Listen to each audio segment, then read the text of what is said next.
Hey, hi everybody. Today I'm going to talk a little bit more about what do I paint on. I already did one little video on preparing some corrugated cardboard with gesso or acrylic white paint as a base, and I have that piece right here, so it's ready to paint on. And I think probably what I'll do is a demo down the road of a value study.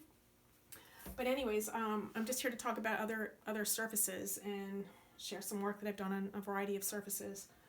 So one of them, this painting I did fairly recently, and you can't see it here, but this was done on a piece of watercolor paper. So I got a pretty, like maybe a 300-pound weight watercolor paper, which works fine. I taped it onto a piece of cardboard, so I had, extra space around it to work on it on my easel. And also primed it with gesso ahead of time, and it worked fine for a painting. So that's another option for either acrylics or oil paints, and on top of watercolor paper being for watercolors.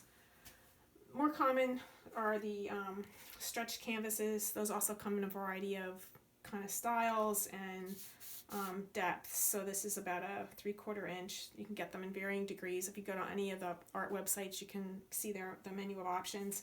This kind of canvas I do like because it's wrapped around and has a frame inside. Some of the other canvases, they're just the edge stops right here and they're stapled along the side. They work fine. They're just not quite as finished. And I just like this. I think the canvas just holds up a lot better. So this is a piece that I did on a stretch canvas. You can also buy canvas panels. That's what this is.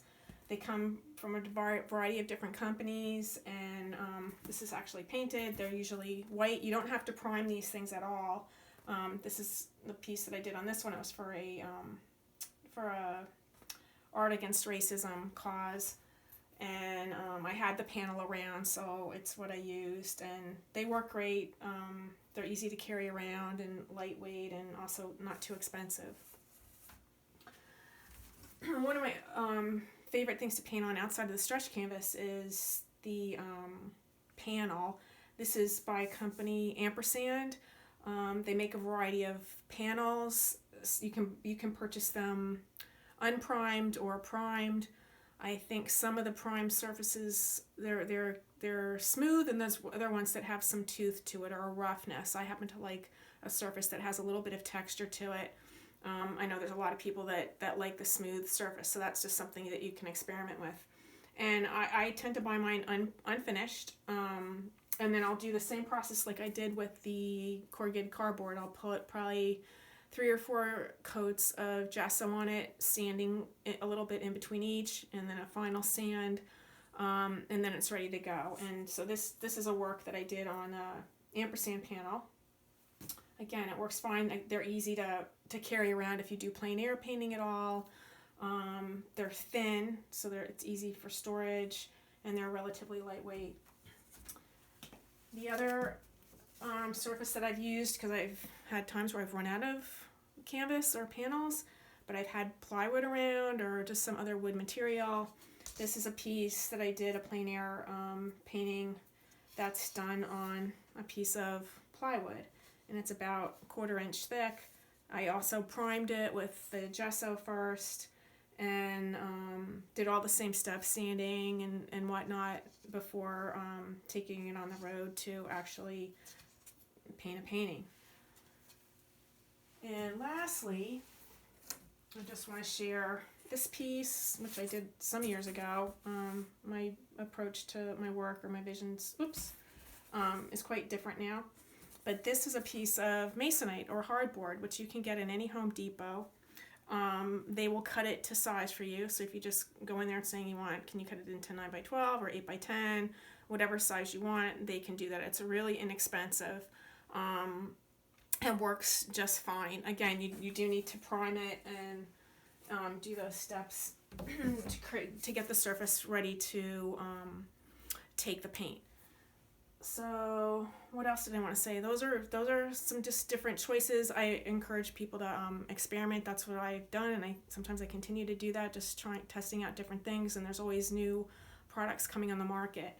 And I think the other thing I wanted to share was if you watch the little clip on how I primed the corrugated cardboard, I didn't share this. So for any of these where you're having to prime your canvas, if it's unfinished, unprimed canvas, or a panel that's unprimed, or you're using paper, plywood, you want to get gesso or a white acrylic paint. And I had picked this up at, I think it was at Home Depot, this little paint roller and tray, and it works great. I mean, I can just, put the gesso in there, roll it on. I get a really good, like, smooth coat, and it's a little bit easier to get coverage than using a brush. So this is another little thing I would recommend. I think they also, maybe I might have gotten it at Walmart. And you can find these in a lot of places. They're inexpensive, and you just wash out the roller when you're done in the tray, and it's good to use many times.